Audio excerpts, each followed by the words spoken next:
basically, we have a low-level brain to handle movements and fire events to which our agents can react.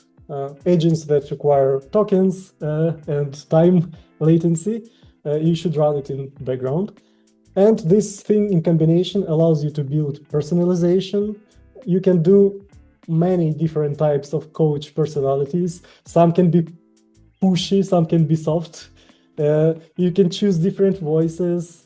They can have different variations of phrases. You can have dynamical phrases generated by LLM sometimes.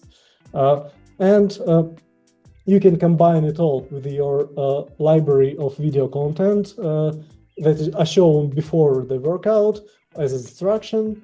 So this can enhance existing application, or you can build a completely new application using these building blocks that we've seen today.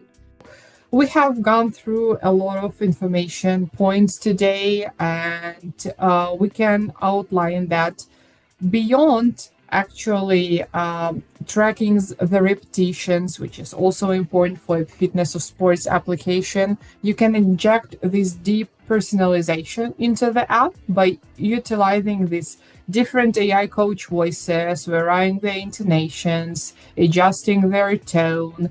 Ultimately, when you combine this low-level brain with this high-level agentic brain, you have this complex solution which really brings your fitness or sports application to a different level, and it will adhere to the very high demand of the modern user audience.